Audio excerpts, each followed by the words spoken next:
What's up, guys? Welcome back to the channel, and it is Christmas Eve. It is a day before it all. That's where we're going to get into the first round, not the playing games, the first round of the March Madness Field of 64. The tables will be set. We'll see who actually comes out of the Texas game versus Xavier. We were on Texas as a best bet here on the channel. I am currently recording this video during the game, so won't have the outcome of that, but Texas seemingly is out to a very substantial lead early on. So let's get into my picks. I'm going to break down pretty much every game. We're going to run through the card quickly. I'll tell you guys my best bets. I will have at least 4 best bets. I'll tease that for you guys. And let's get into the picks. If you're new to the channel here on YouTube, awesome. Glad you found me. Appreciate you guys all sticking with me. If you are currently subscribed, also be sure to hit that like button, hit that subscribe button, and always be sure to check us out. I am new on TikTok, not here on YouTube. We've been doing this for multiple years. Also on a free Discord, there is a link down below, and as well as X. So check out all my socials, and let's get into the picks that we're going to be giving out each and every day as we get deeper into this field of 64, and we'll see how this shakes out. So a lot of you guys probably know where I'm at on a few of these games. If you did see me fill out my bracket live, but outside of that, guys, things can change with injuries and whatnot, so make sure you guys are tuning in each and every day. Have that notification bell turned on, and let's get right into it, okay? So to do so, we are going to use OUTLIER to break this down. If you're not using OUTLIER, you should be. There's a link down below for a 7-day free trial. Check them out, and you can cancel at any time, no questions asked, but I would recommend OUTLIER to you guys if you are trying to make the best bet possible, and there are also a lot of cool features along the way as well. So let's get down into it. We'll start with the first game on the card. I believe it's at 12:40. I may be mistaken on that, but this is where we're going to look into the NCAA men's basketball action as we see the NITs kind of commingled into these numbers, but we're going to look into tomorrow's round as we look at Creighton and Louisville, starting it all off 12:15 on Thursday. This is a very interesting matchup. I personally think that Louisville is the correct side. I'm not taking this game because I like Creighton, but I think the sharper side in this spot is Louisville, barely getting their way inside the tournament. I think they really needed that potentially within Duke in terms of seeding and just kind of how that all shakes out. Some people think that the brackets are kind of completed and the championship games, so on and so forth, don't even matter, but they make the players play through them. And we go through Selection Sunday, but a lot of people think those are a little bit predestined and they've been kind of decided upon days in advance before the Sunday. And that's kind of where it leads me to getting involved with Louisville. Creighton's one of those teams that everybody likes to take in March Madness, right? The smaller schools that always do well. I'm talking Creighton's, I'm talking St. Mary's, Gonzaga, all these schools that people don't really get the notoriety of, just your normal everyday fan. UConn's actually one of those schools as well. A lot of non-football schools, people for some reason just gravitate towards them in terms of the public money, and that's what we're seeing in this spot. I think Louisville is the sharp side. Creighton is the side that I personally, if I was betting with my heart, I'd be rooting for. I'm rooting for Creighton, and that's what I'm talking about. But I do think Louisville, in terms of the betting and the numbers, I think Louisville is the correct side in that regard. I like Creighton's coach, great big man. I hope he has a great NBA career. But for Louisville and the way they play defense and kind of their recent form, I think Louisville is the correct team to be on. That's why they're coming in 2.5-point favorites. Okay, next game. High Point and Purdue. We are going to have an official play in this spot. That's kind of where I'm going to give you guys actually a 1.5 best bet, as I do like both the side and the total. Okay, and this is something where I think that this game does go over. Okay, and I would lean High Point plus 7.5. A little bit of a trendy dog, as you could see, 69% of the money is on the spread, taking the Panthers here, going against the Boilers. But for me, guys, I think the correct side and best bet that I'll have in this spot is we're going to take the over as we look for Purdue and High Point to go over. That's just kind of how I feel about it. I think that we're going to get a little bit of back and forth scoring here.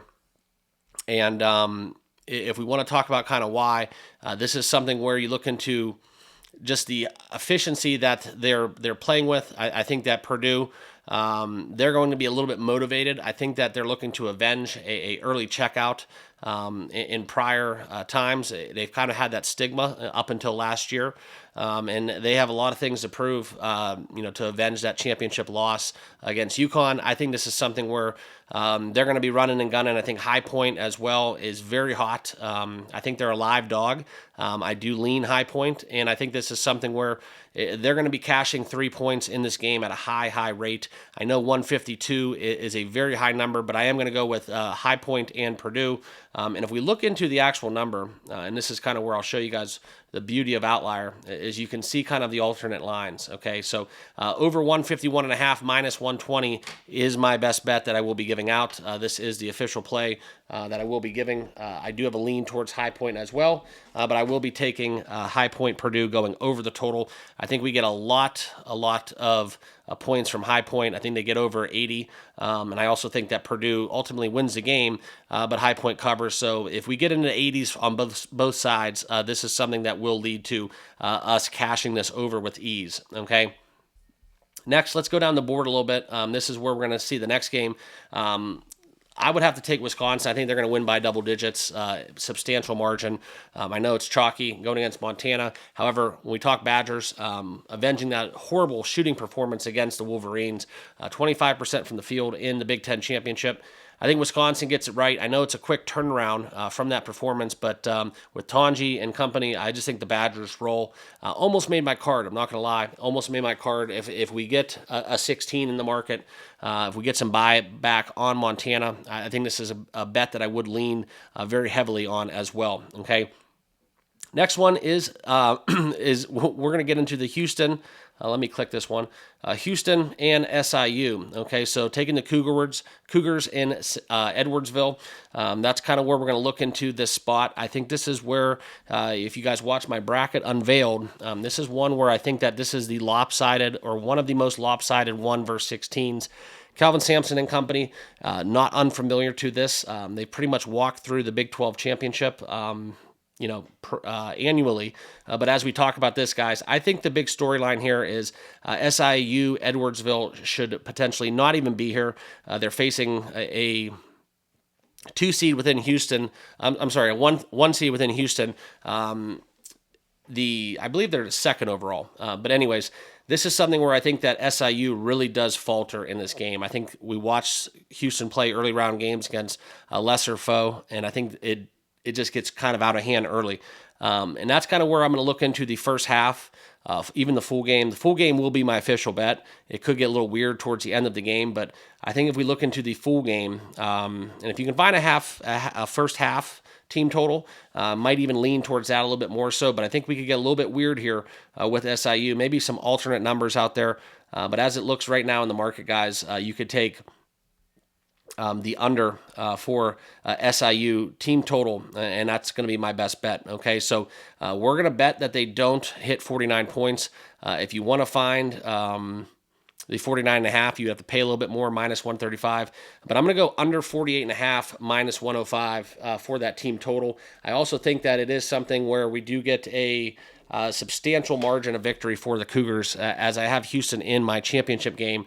But I wanted to share with you guys my best bet. Getting a little outside the box, I'm just trusting the Houston Cougars defense, and I think that this is something where we could see a very, very poor first half from SIU, just getting locked up, and obviously that's going to cause some problems defensively as well. That's kind of why I don't like the full game under. So let's go SIU Edwardsville under their team total. Okay, 148.5 is my best bet. Auburn, Alabama State. Outstanding finish for Alabama State in that playing game. I'm not personally touching Auburn at all this whole way as far as they go. I'm staying away from it. I just don't trust them. 32.5 is a hell of a lot of points. I don't care who you're playing. So I'm going to be passing on the Auburn-Alabama State game. Okay. McNeese, Clemson. McNeese is live. We'll just call it what it is. I just question how good the ACC is. I might be mistaken, but I do think that there is a potential for injury in this game, or a coaching change.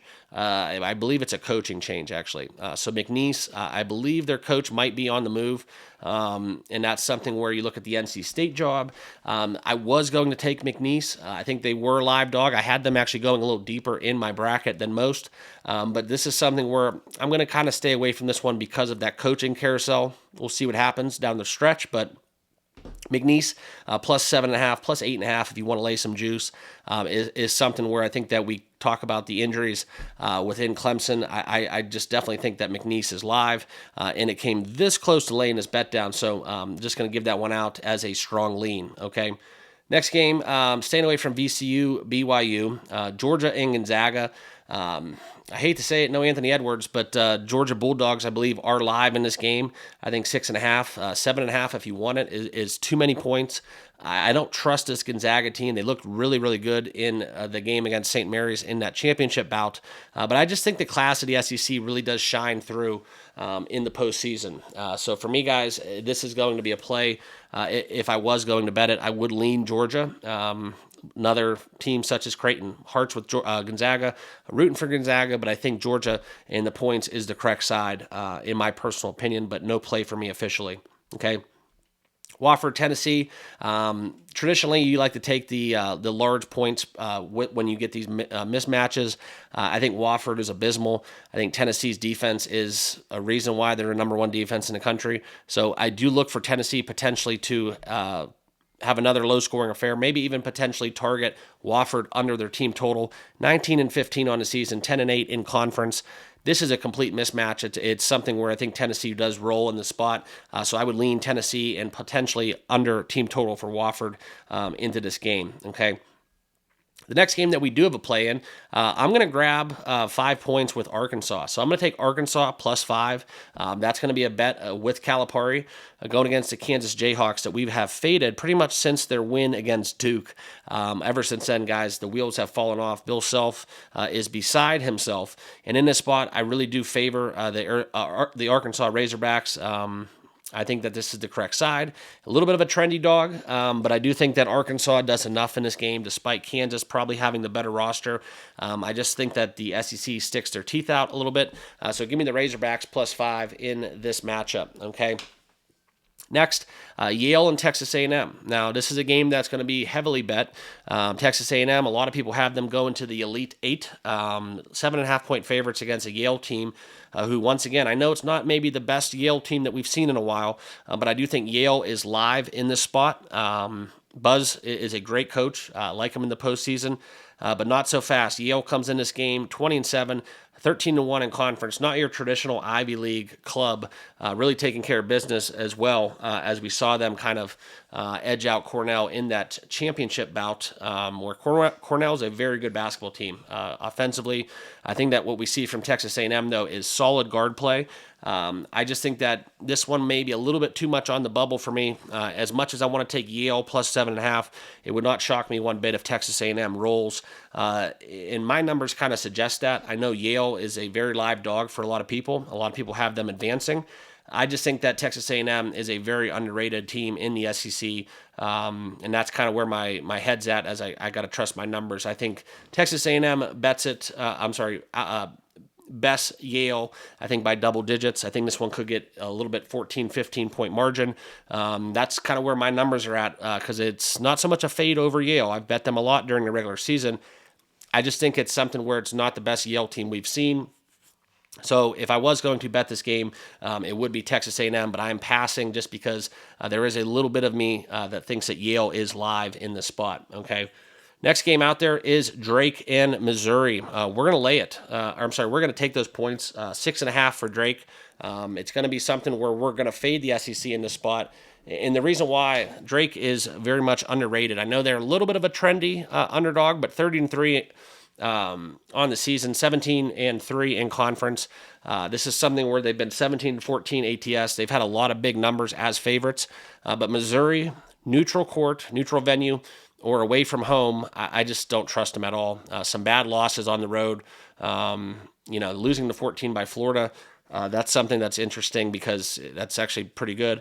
But we talk about losing at home against Kentucky late, losing to Oklahoma at Oklahoma, losing at Vanderbilt. I mean, I think that Drake does play a little bit too deliberate for the style of basketball that Missouri likes to play. Missouri likes to run and gun, shoot threes, and Drake wants to really be deliberate with the basketball, controlling the game. I think that's what we see here on Thursday. So give me Drake taking the Bulldogs +6.5 is one of my best bets. Okay.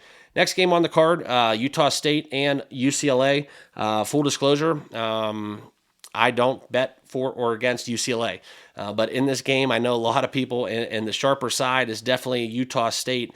As we look at this spot, taking the overwhelming amount of the handle, 64% of the handle, albeit 55% of the bets. On the money line, you're going to get a lot of action on dogs, 2-1 on the money line. So if you want some Utah State action, $2 underdog, I do think that's a very good bet. Okay, I think Utah State plus 200. But in this specific game, I think it's a mismatch, so I do like the Bruins to advance. So I would be taking UCLA. I'm just not confident with that 5.5. So this is a pass, as the number doesn't vibe with what I want to look for in this matchup. Next, Omaha and St. John's. The Red Storm here, 18.5-point favorites. This number is one of those games where I got to tell you guys, I think this is going to be a very, very big blowout. I think St. John's might be the best 6 seed that we've seen in quite some time. I'm sorry, not the best 6 seed. They are the 6th overall ranked team, but in terms of bracket, you have to actually look at what that is. Apologize for that, but St. John's 18-2 in conference.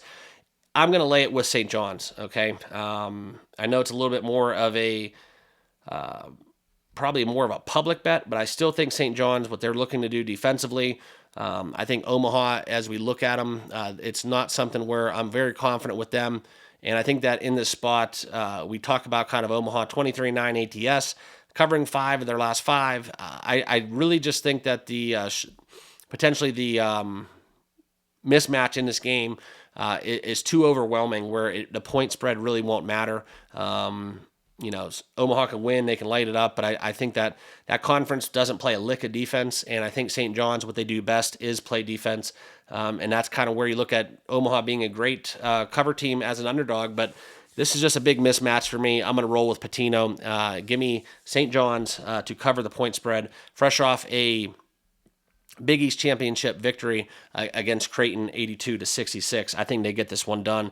They're rested, ready to roll. So give me St. John's. And we'll actually look at this, guys, real quickly, because I think that you can find a better number, courtesy of OUTLIER. If you want to take 17.5, you could probably find an 18 out there, but 17.5 minus 130 is going to be my best bet. So give me St. John's minus 130 at 17.5 points. This is possibly even a live bet opportunity.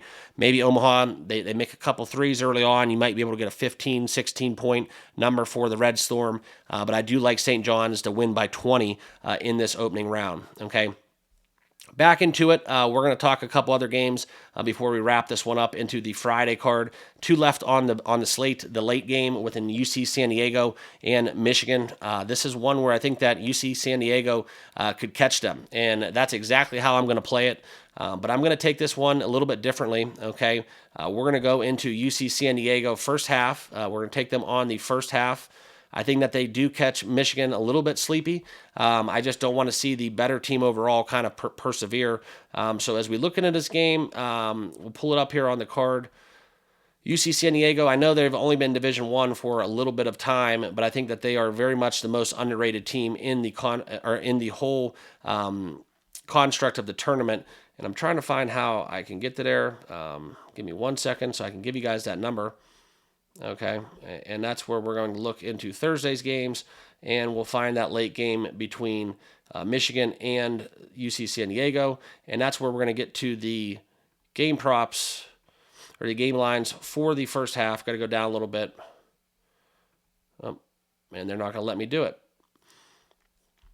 Anyways, that is my best bet. I won't have the odds for you guys, but I am going to be taking UC San Diego first half money line. Okay, first half money line. If it's plus points, we can do that, and I will pull that up so you guys get a glimpse of what it is. We won't have the best number available, but I do want to give you guys the number, and as we look into it, let me pull up FanDuel real quick, and I'll just give you a rough number as we look into this game.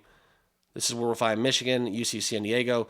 Taking that first half money line, UC San Diego is a plus 116 underdog, and you also could find plus 1.5 minus 114. So that's what we're going to take. That's too close to the plus number, so we're going to lay minus 114, minus 110, whatever you can find. UC San Diego, we're going to stay away from the full game. We're going to go first half plus 1.5 as one of my best bets, minus 114 we will lock in. So that's my rundown of the Thursday college basketball action. 6 best bets. So we got a little bit more volume, a bigger card, and those are my best bets that I'm going to get into. I do bet a little bit more so, I think, during March Madness. You want to have some action going throughout the day. Trust me, I could bet every one of these games, and I try to tell you guys my handicap for as many, if not all of them, as we ran the board. But those are my best bets that I will do a quick recap for. We're going to take Drake plus 6.5. St. John's, I'm laying a minus 130 price for that 17.5, laying it with St. John's. We're going to take Arkansas plus 5. Purdue, we're going over the total in that game, 151.5 minus 120. Also, we are going to take the UC San Diego first half plus 1.5 at a price of minus 114 going against Michigan. And then the final bet of the card is we're going to fade SIU Edwardsville scoring any kind of points, as I think that 48.5 is just way, way too high of a mark. I don't think they get into the 50s. So we're going to take the team total for SIU Edwardsville going under that at minus 105. I don't even think they get into the 40s personally. So SIU Edwardsville going under the team total, 48.5 at minus 105 is my final bet. So appreciate you guys giving me a couple minutes of your time. I know this one was a longer video, but we have a ton of action. Good luck with your bets. Let me know down below in the comments what bets you'll be making. I'm going to get this video out as soon as possible because I know there are some games tipping off early. If you haven't done so already, make sure you subscribe to all socials. Hit that like button, and we'll see you over in the Discord. Have a great rest of your evening. Good luck tomorrow.